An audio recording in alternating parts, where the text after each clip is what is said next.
Hey, this is Anney. And Samantha. And welcome to Stuff I'll Never Told You, production of iHeartRadio.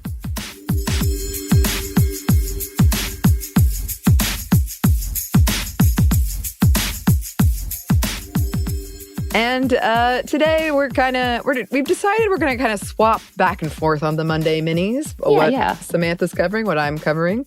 Again, I think if you know us, you'll probably be able to tell most of the time who did which one. Although I did talk more gaming.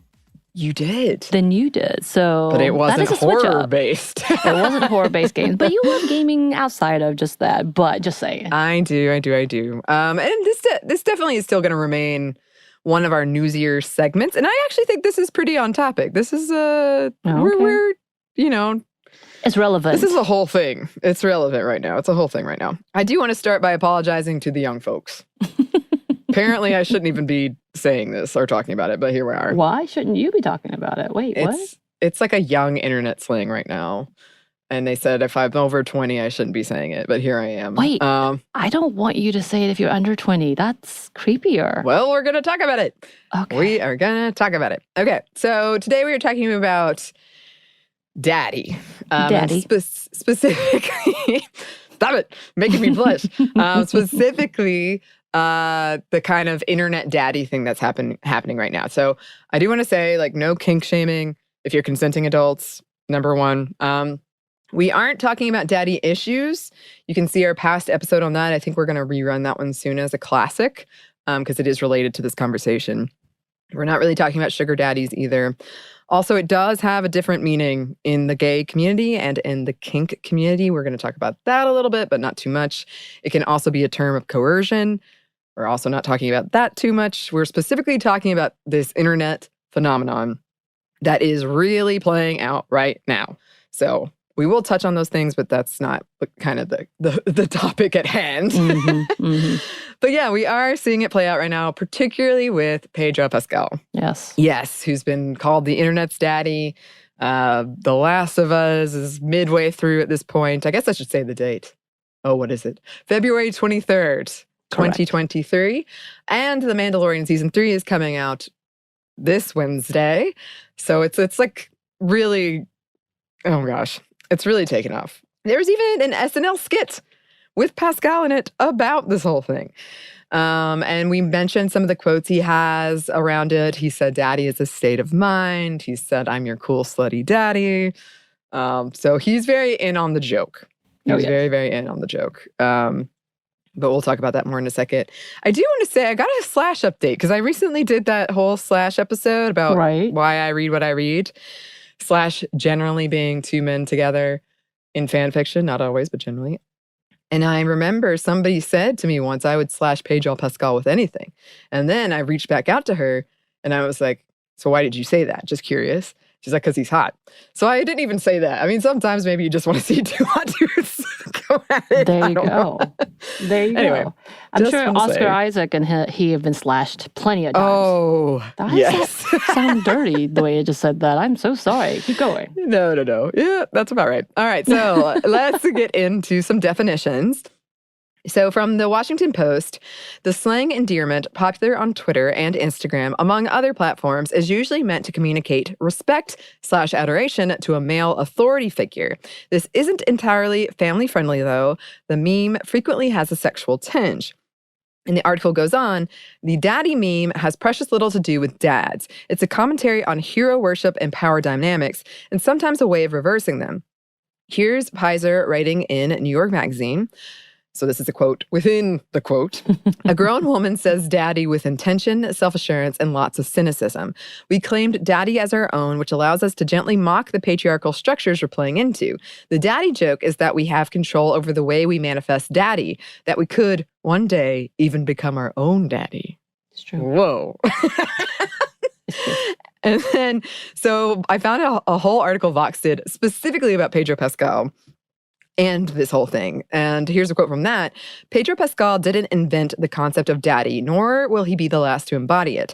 Daddies have always existed in our world. They're handsomely beautiful, the type that comes with age, maybe to the point of surprise. They're authority figures. They're effortlessly kind, but not always nice.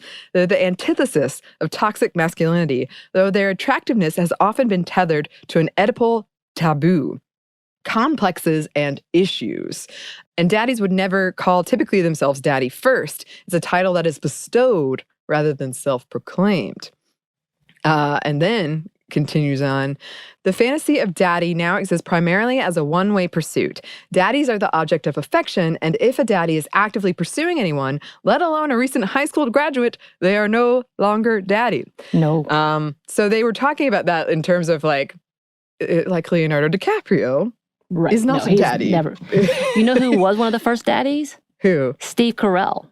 Really? Yes. And I tell you, this is that whole like surprising thing. So when he came out like not too long ago with the beard, the white hair, everybody was like, wait, what? Right. And did the meme daddy? Daddy. That's a whole meme TikTok video. Partially was because of Steve Carell. Surprising, but like, wait, what? Right. And he's the antithesis of that toxic masculinity. So we know as of now. As of now. Yeah, I mean, and that's the interesting thing that they put in there is like it's a one-way street. Like, oh yeah, the daddy can't be attracted to the young girl calling him daddy. Then it's gross and no longer daddy. Yeah, he's been happily married to his wife for years and years. We get to see her, you know who she is because she's been in all of his movies and shows, and they write together. And that's one of the appeals. It's like, oh my God, he's an amazing person who stayed, just because he stayed with his wife, stayed faithful as far as we know. That's part of it. We're going to talk about that in a second. Okay, go.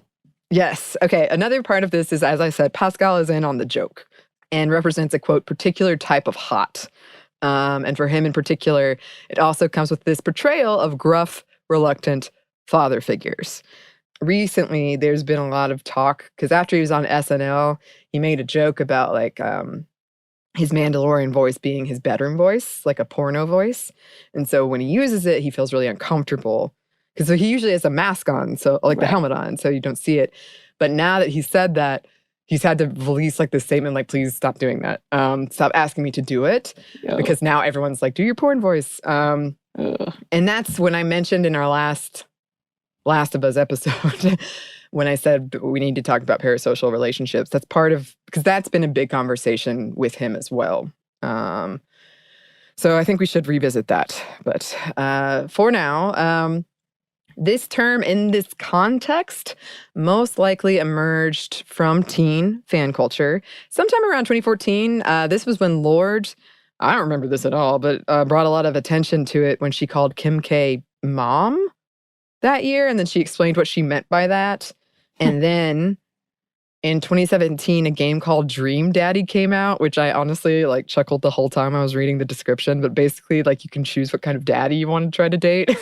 Like, there's a golf daddy, and there's like do we need to get this game? Where is this game? Oh my gosh, we should play this game. We still have to do a game night with all of those games that we talked about previously. We so should. Might as well add that to the list, huh? Can you imagine? I'm like blushing again just thinking about it. Oh man. New York Times named 2018 the year of the daddy. Okay, but I mean, there's a reason that I'm kind of blushing about it, right? Because there is a sexualization around it. And that has a longer history than what we're going to cover in this podcast. But basically, researchers believe that stems from terms like daddy issues and from pop music and kink communities. Alana Levinson dug into this whole thing and wrote, "It's easy to forget that term, for all its ubiquity, is also an actual sexual fetish. Using the term daddy is like BDSM light and gives you the right amount of semi-role play without having to go the leather route or engage in a full-on immersive role play." An anonymous 28-year-old woman explained to me, "In this context, daddy is a gateway to exploring the dominant-submissive dynamic, which doesn't always need to be overtly sexual. It can be funny, playful, or just weird." And so that whole thing can be traced back to at least the 1970s. You can hear it in a lot of porn and songs. I just recently rewatched X. It's in there throughout. I keep getting that song, "What's Your Name? Who's Your Daddy?" stuck in my head now. It usually, but not always, implies an age or maturity gap. Or there's like, the power dynamic is very key throughout all of this. So this history led to some claims that people using the term is appropriating it. This was called Daddygate, #Daddygate. I think it was 2017, somewhere around there. But then it was sort of agreed upon that a lot of subcultures use daddy, I guess. But people were fighting about it for a minute. And then from InStyle, here's a quote. From my perspective as a homosexual male, use of the term daddy in gay culture, where it's specifically popular, boils down to your sexual preferences. Bottoms, the label for generally submissive types in bed, if they're so inclined, call their dominant partners, labeled tops, daddy. It outlines the power dynamics of the sexual relationship and boils down to sex. The article quoted Jack Halberstam, I hope I got some more quotes on that, a professor of English and Gender Studies at Columbia University and the author of several books like In a Queer Time and Place, The Queer Art of Failure, Female Masculinity, and Gaga Feminism, Sex, Gender, and the End of Normal. And the quote is, from my perspective, it comes from Black culture. I think that's a pretty accurate origin story if you needed one. And the article goes on to say, Halberstam explains that terms like mommy and daddy became sexualized in post-slavery period when Black kinship was disoriented. And that is also Freudian. So he said, unfortunately, we do still live in this matrix of family relationships that are both taboo and eroticized, and often eroticized precisely where a parent is absent rather than where the parent is present. And that's really a psychoanalytic way of thinking about it. It lingers from a number of different sources. There is a lot more. Like when I was doing this research, I was like, wow, guess I should have realized. But Zaddy, on the other hand, was coined in 2016 after the Ty Dolla $ign song. And the difference is a zaddy is a daddy with swag, I guess. They're better dressed. I'm just loving you talking about all these things with hip hop lingo. Thank you. I know. Thank you for I'm this. sorry. I apologize at the top. I told so you. Much.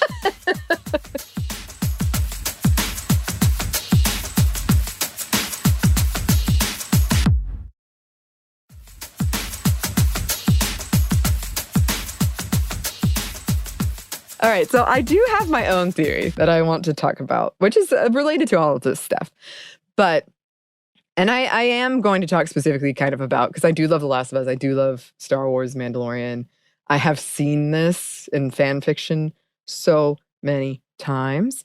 So I'm kind of like talking about that specifically, but I think it can be relevant in other categories as well. But I think there's like the kind of dichotomy of, like the antithesis of toxic masculinity, which I can debate about that, but kind of the dichotomy of they're gruff, they're kind of closed off, and then you have somebody, whether it is a young child or whether it is a romantic person, who kind of wears them down, I guess, like gets through their shields or just through pure stubbornness is able to make a relationship or a connection with this person. I think there's also a protection level, like a feeling like, oh, this person will protect you, will protect this innocent person.